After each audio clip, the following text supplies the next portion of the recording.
Dan begitulah, kamu pun mengeklik dan menonton videonya. Aku memintamu untuk tidak melakukan sesuatu, tapi kamu tertarik melakukannya. Kamu pasti melakukannya karena penasaran dan ada larangan, tapi justru disitulah letak masalahnya. Kamu melakukan apa yang ku mau, hanya dengan membuatmu berpikir, aku tidak mau kamu melakukan itu. Itu hanyalah salah satu dari banyak permainan pikiran yang dilakukan orang lain, dan bahkan otakmu sendiri terhadapmu. Katakanlah sekarang ini akhir pekan, kamu pergi ke danau dengan beberapa teman. Salah seorang temanmu itu menyuruhmu meloncat dari tebing curam ke dalam air. Kamu menolak karena sepertinya airnya dangkal. Buat apa harus ambil risiko cedera atau basah kuyup di hari yang dingin? Tapi temanmu itu mulai mengejekmu, mengataimu cemen. Kemungkinannya kamu akan meloncat, meski kamu tidak menginginkannya. Kenapa? Setiap manipulator menyasar bagian yang sangat penting dari dirimu, yakni emosimu. Ketika kamu berpikir menggunakan otakmu, kamu akan mengambil pilihan rasional yang mantap. Tapi manipulator tidak ingin kamu melakukan itu. Mereka ingin menutup pikiranmu dan membuatmu berhenti berpikir rasional. Lalu kamu digerakkan oleh emosi yang mendorongmu untuk melakukan hal-hal yang biasanya tidak pernah kamu lakukan. Jika kamu tidak ingin terperangkap dalam jebakan ini, pastikan kamu berhenti sejenak dan berpikir, apa untungnya bagiku? Apa aku memang membutuhkannya? Cara lain memanipulasi adalah dengan membuatmu percaya bahwa kamu butuh sesuatu agar merasa bahagia. Ini benar-benar bisa dijumpai dalam setiap iklan yang kamu lihat. Kamu akan menjadi populer jika memakai krim wajah ini.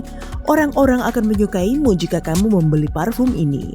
Kamu akan menjadi cowok paling keren kalau memakai sepatu Keds ini. Maka kamu akan pergi berbelanja sebab kamu ingin tampil cantik dan keren agar orang menyukaimu.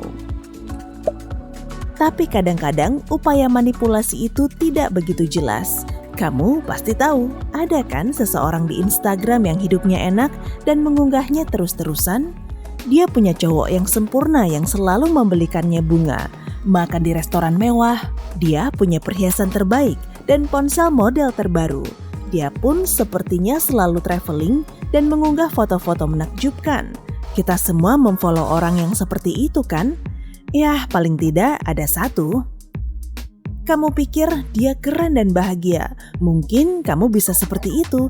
Jika kamu membeli semua barang yang dia miliki, pasti kamu akan bahagia. Tidak benar. Orang-orang seperti ini hanya ingin mendapatkan like, view, dan komentar. Mereka membutuhkan kamu untuk menyukai hidup mereka. Apa menurutmu mereka memang bahagia jika masih membutuhkan pengakuan orang lain? Jangan beli ponsel model terbaru hanya karena semua orang di Instagram memilikinya. Tentukan pilihanmu sendiri. Nah, soal itu, menjatuhkan pilihan sendiri bisa jadi agak rumit. Kadang-kadang kamu bahkan tidak bisa mempercayai diri sendiri. Otakmu sendiri memainkan tipu daya terhadapmu. Ini dinamakan bias konfirmasi. Artinya, kita setuju dengan apa yang telah kita percayai. Apa?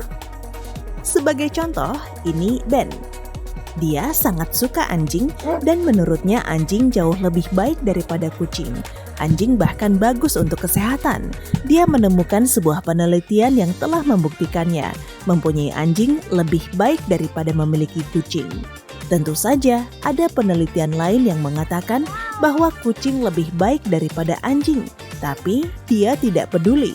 Kemudian, ada ratusan penelitian yang membuktikan bahwa kucing dan anjing sama bagusnya, tapi dia juga tidak peduli dengan itu. Dia menemukan satu penelitian yang membuktikan pendiriannya, dan itu sudah cukup bagus baginya. Hal yang seperti ini selalu terjadi dengan hal-hal kontroversial. Jika kita tidak menyukai seseorang, kita hanya melihat sisi buruknya dan mengabaikan semua kebaikannya. Aha, betul kan? Aku benar soal itu. Tapi jika kita menyukai seseorang, kita hanya melihat yang baik-baik saja darinya dan mengabaikan semua keburukannya. Bahkan mungkin kamu tidak sadar telah melakukan ini.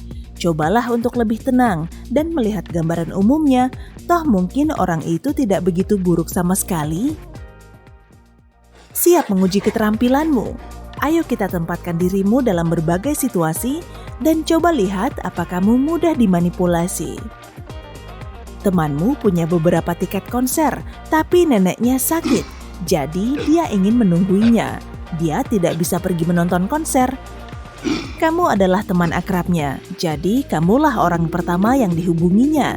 Dia menawarkan tiket itu kepadamu gratis. Masalahnya, kamu tidak begitu suka dengan bandnya. Apa kamu akan menerima tiket itu dan pergi menonton konsernya?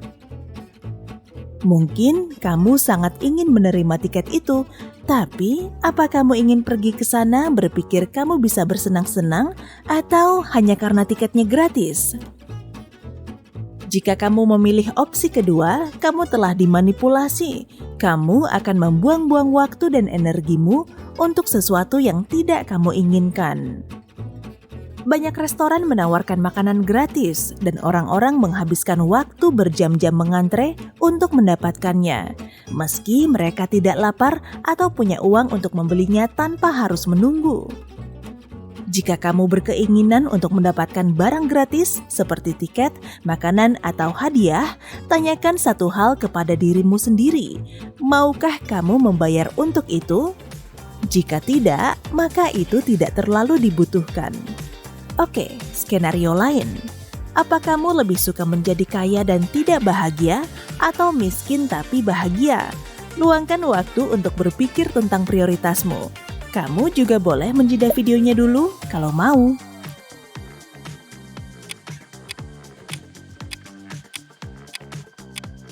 Oke, kamu sudah menentukan pilihan. Tapi, apa kamu mengajukan pertanyaan ini kepada dirimu? Kenapa juga aku harus memilih?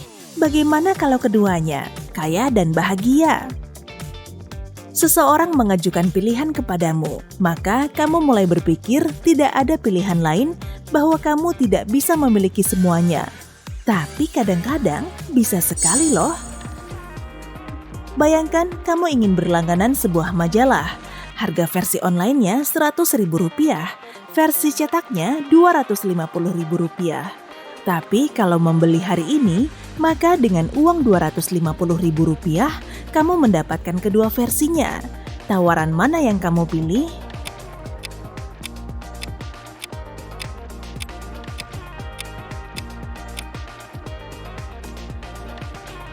Coba lihat tawaran baru ini, versi online Rp100.000 dan harga kedua versi disatukan Rp250.000. Mana yang akan kamu pilih kali ini? Apa kamu memilih opsi bundle pada kesempatan pertama dan memilih versi online pada kesempatan kedua? Nah, kamu sudah tertipu pada kesempatan pertama. Otak membuatmu berpikir kamu pintar dengan membeli keduanya seharga Rp250.000. Tapi sebenarnya versi online itu sudah bagus. Alasan kita bisa tertipu adalah karena kita suka membandingkan nilai, alih-alih hanya melihat opsi secara terpisah. Ella berusia 28 tahun. Dia single, baik hati, dan cerdas. Dia selalu pandai dalam pelajaran matematika dan mengambil jurusan ekonomi. Mana yang kemungkinan benar tentang Ella? 1. Ella suka olahraga. 2. Ella suka olahraga dan bekerja sebagai analis di bank.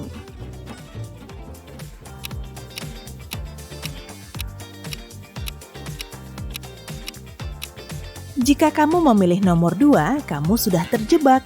Jika Ella suka matematika dan mengambil jurusan ekonomi, kemungkinan dia akan memilih sesuatu yang semacam itu sebagai penghidupannya, kan?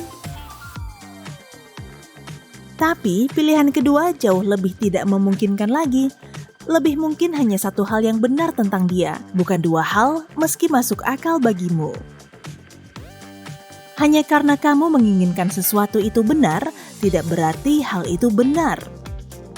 Kamu sedang melempar koin dan harus menebak kepala atau ekor. Kamu sudah melempar 5 kali dan yang keluar selalu kepala.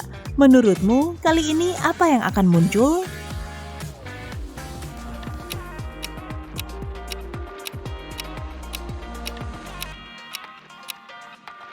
ekor kan? Masalahnya di sini, karena kita suka melihat ke masa lalu. Kita mengira bahwa sesuatu yang sudah terjadi 5 kali berturut-turut tidak mungkin akan terjadi lagi. Tapi kadang itu tidak benar. 5 kali atau bahkan 100 kali berturut-turut, itu tetap pelemparan koin yang berpeluang 50-50. Apa kamu tahu kenapa kamu mengecek kulkas 10 kali sehari meski tidak ada yang pergi berbelanja? Itu bukan karena kamu tidak bisa mengingat apa isinya. Kamu melakukannya untuk mengecek apakah kebutuhanmu sudah cukup berkurang untuk memakan sesuatu yang ada di sana.